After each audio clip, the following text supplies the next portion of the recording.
Si on décide de se lancer dans un secteur classique, ça veut dire qu'on vient comme ça attaquer un marché qui existe déjà. En fait, il y a déjà un marché, communiquer est facile, ok.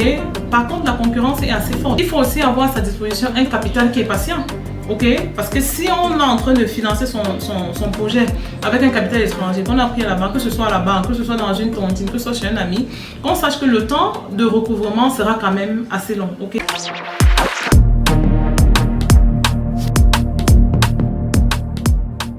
Dans le monde entrepreneurial, il existe plusieurs difficultés. Parmi elles, le choix de l'activité. Quand on est un entrepreneur débutant, faut-il, dans le cadre d'une start-up, opter pour une activité innovante ou une activité classique? Plutôt classique. Alors, c'est clair qu'en tant que start-up, on a pas mal de challenges à relever. C'est une réalité des start-up au quotidien. Généralement, c'est l'idée dans laquelle je dois me lancer. Okay? Ça, les startups investissent vraiment beaucoup de temps là-dedans. On a cette question qui revient très souvent au cabinet Startup Mama. Est-ce que je devrais plutôt, voilà, j'ai une idée de développer une application. Est-ce que je devrais, quel est le risque que je cours? Parce que déjà, ce qu'il faut savoir, c'est que les startups démarrent avec un capital très faible. Okay? Donc, elles ne veulent pas commettre l'erreur de voir leur capital disparaître. Donc, elles veulent se rassurer que ce dans quoi je vais mettre mon argent, je vais le récupérer. Et puis, encore, si on s'est endetté pour le faire. Alors, clairement, ce qu'il faut savoir pour pouvoir faire le jeu, il faut déjà comprendre quelle est la différence, qu'est-ce que ça apporte. Parce qu'il n'y a pas de modèle excellent, il n'y a pas de modèle parfait. Ce qu'il faut savoir, c'est qu'un secteur innovant, en fait, en général, ça veut dire qu'on apporte une solution nouvelle, on vient avec une technologie nouvelle, on vient comme ça avec des outils, parfois des matériaux qu'on n'a jamais vus en Afrique. On aime bien ça, quand les gens se lancent, on se dit, j'ai découvert ceci en Europe, surtout la diaspora. Quand la diaspora vient investir, c'est dit j'ai découvert tel appareil, je vais venir investir ça en Afrique, ça manque encore là-bas et tout. Bon, déjà ce qu'il faut savoir, c'est que quand on se lance dans un secteur innovant, ça veut dire qu'on a décelé comme ça, on a décelé comme ça un secteur qui n'est pas assez exploité. Donc ça veut dire qu'on est parfois presque les premiers à se positionner dans ce secteur-là. L'avantage, c'est que ça nous permet de gagner du terrain. La visibilité est assez facile parce qu'on n'est pas nombreux à proposer cela. Donc ça veut dire que pour se caler, ça devient vraiment beaucoup plus facile. Sauf que ce type d'activité est quand même aussi assez risquant parce que ça demande comme ça un long temps de communication pour faire connaître le métier. Okay? Donc on doit beaucoup investir dans la communication et le marketing. Ça, il faut avoir les moyens pour ça. Et ça demande aussi d'avoir la toute première condition, même déjà qui est celle de base, c'est d'avoir une bonne maîtrise de ce qu'on vient proposer. Il faut vraiment être excellent, il faut vraiment maîtriser. Si on dit qu'on vient innover avec quelque chose, on doit maîtriser. La solution nouvelle qu'on ramène, on doit vraiment la maîtriser. Il faut avoir les moyens de communiquer et savoir que ça va prendre du temps. Il faut aussi avoir à sa disposition un capital qui est patient. Okay? Parce que si on est en train de financer son projet avec un capital étranger, qu'on a pris à la banque, que ce soit à la banque, que ce soit dans une tontine, que ce soit chez un ami, qu'on sache que le temps de recouvrement sera quand même assez long. Okay? Qu'on a le temps de faire attendre cette structure-là. Donc, aujourd'hui, se lancer dans l'innovation, vraiment, c'est prendre un risque assez élevé, mais ça permet aussi de scaler beaucoup plus rapidement. Par contre, si on décide de se lancer dans un secteur classique, ça veut dire qu'on vient comme ça attaquer un marché qui existe déjà. En fait, il y a déjà un marché, communiquer est facile, ok. Par contre, la concurrence est assez forte, ok. Il y a beaucoup de personnes qui proposent le même service, sauf que là, pour s'en sortir, il faut trouver le moyen de se démarquer. Ok, donc en tant que start-up, on se dit, si je me lance dans ce secteur, il y a beaucoup de concurrence. Comment est-ce que je me démarque de la concurrence? Donc, ça veut dire que clairement, si on veut augmenter ses chances de réussir dans un secteur qui existe déjà, il faut apporter une plus-value. Et ça doit être clair. La plus-value doit être claire et trouver le moyen de bien communiquer là-dessus. Okay? La plus-value, ça ne doit pas être toujours ce qu'on n'a jamais vu. Quand on prend l'exemple du Cameroun, une plus-value pourrait être simplement la satisfaction client. Parce qu'on regarde dans nos structures ici, dans 10 structures où vous entrez, vous allez trouver une structure où on prend en compte la satisfaction du client. Okay? L'accueil client n'existe presque pas. Okay? Les clients sont presque insultés, c'est devenu normal.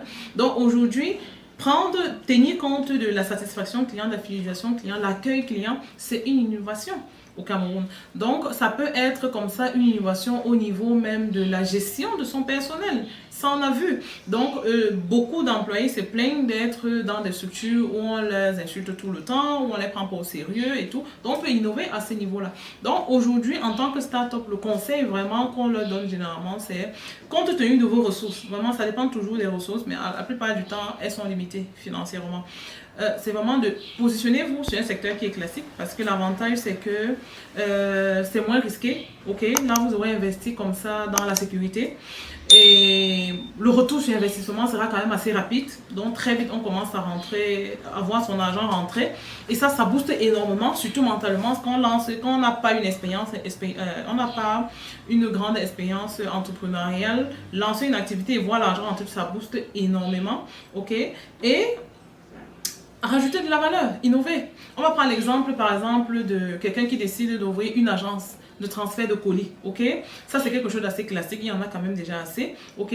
Il fait dans le transfert de colis, innover, il pourrait quand même venir innover dans ça, par exemple en se disant on va créer une application qu'on va associer à ce service-là. L'application pourra comme ça permettre aux clients déjà existants qui sont là, désormais de pouvoir localiser leur paquet à quel niveau c'est. Ça leur permet de payer même en ligne, ok? Ça permet de faire le suivi du truc. Donc, voilà une façon d'innover qui ne coûte pas trop cher parce qu'on a déjà quand même on est quand même positionné un marché qui existe déjà. On a déjà quelque chose qui fonctionne. Donc là, on vient améliorer la qualité de ce qu'on propose. Et ça permet de toucher un public encore plus large. Donc aujourd'hui, clairement, on encourage la start-up vraiment à se positionner sur le classique. Sauf si on a assez de moyens pour innover.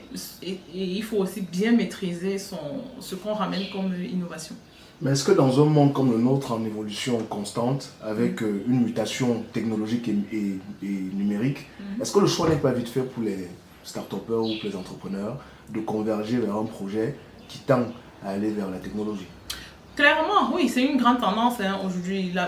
Et surtout quand on reconnaît que les gens qui viennent développer des projets technologiques reçoivent aussi du financement de l'extérieur. Il y a des ONG qui sont là seulement pour ça, dans les secteurs agricoles et autres. Ça, c'est vrai, mais encore plus faudrait-il qu'on ait du personnel pour ça, en fait. Vous voyez, donc le besoin est là, mais est-ce que le marché n'est pas assez mûr? C'est pas que c'est pas impossible, on peut le faire, mais il faut bien prendre conscience de ce que ça représente en fait comme enjeu, ok?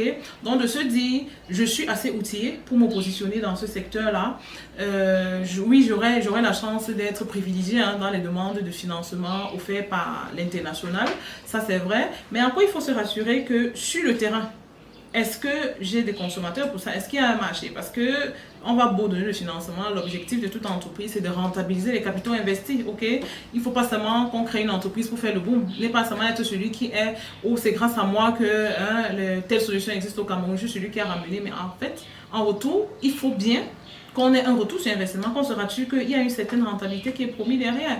En général, c'est un secteur que nous recommandons beaucoup plus à certains entrepreneurs qui ont déjà fait leur preuve. Ça veut dire que j'ai déjà eu à entreprendre dans un secteur qui tourne plutôt bien. J'ai des bonnes entrées, j'ai assez de réserves financières. Ça veut dire que oui, je suis passionnée par la technologie. En parallèle, je veux me lancer dans ça. Okay? Donc ça veut dire que je prends un risque conscient. Mais au moins, j'ai déjà construit quelque chose, une machine qui tourne. C'est de cette machine qui tourne que je prends pour investir mon capital. Au pire, si ça ne marche pas, j'ai toujours la machine qui tourne, ok? Parce qu'il ne faut pas oublier que notre contexte déjà nous met dans des conditions, les familles sont assez grandes, hein? C'est-à-dire on ne sera pas éternellement jeune. Autant on se lance en tant que start-up étant jeune, mais on ne sera pas éternellement jeune. Il faut se dire que quand on a une famille à nourrir, ok? Et qu'on veut investir son capital, déjà que faire grandir une entreprise, ça peut prendre du temps. Donc il vaut mieux se lancer dans quelque chose qui sécurise d'abord les entrées. On sait que bon, voilà, on a une activité qui marche bien et en parallèle, on peut se lancer et voilà. Mais vous, avec les données que vous avez ici au cabinet, au-delà des start-upers qui se lancent dans le domaine technologique et ceux qui se lancent dans le domaine classique qui existe déjà, qu'est-ce qui fonctionne comme projet de start-up?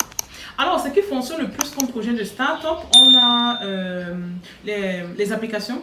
Les startups sont très motivés à lancer les applications. Par exemple, pour les commandes de voitures, ça existe déjà et ça commence à prendre, ok? Les applications pour commander les voitures, les applications pour commander les motos, ça existe. De plus en plus, hein, les gens acceptent ça. En fait, je veux dire, le consommateur commence à accepter cette solution-là. On a comme ça les GPS. Les gens proposent ces services-là beaucoup pour les conducteurs automobiles. C'est-à-dire, vous avez un chauffeur, vous avez quelqu'un qui utilise votre voiture avec le GPS, ça vous permet de contrôler si votre voiture. Donc ça, c'est des services aussi qui marchent bien. On a aussi dans la surveillance. Aussi, on a des startups qui proposent de très belles solutions. Hein. On sait que l'insécurité est quand même très grande chez nous et encore très présente. Donc, de plus en plus, les gens sont ouverts à ça. Parce qu'ils sont menacés, la sécurité est menacée. Donc, ils n'ont pas du mal à être convertis, ils n'ont pas du mal à acheter ce type de produit. Donc voilà comme ça, sauf que le défi encore que ces startups ont aujourd'hui, c'est de pouvoir leur proposer à un prix accessible à tout le monde. Ok, donc oui, ça marche, ça commence à naître, mais pour certains secteurs, vraiment pour certains secteurs, ça commence à... Le secteur de la sécurité, ça c'est important, c'est très demandé. Le secteur de la logistique aussi, ça c'est très demandé. Bon, le secteur agricole aussi, ça commence à venir, mais c'est pas encore vraiment ça. Merci d'avoir écouté cette vidéo. Si ça vous a plu, c'est le moment de liker et de laisser un commentaire. Abonnez-vous à notre page pour ne rien rater de nos publications et surtout partagez à un ami qui en a besoin. On se retrouve très bientôt pour un nouvel épisode.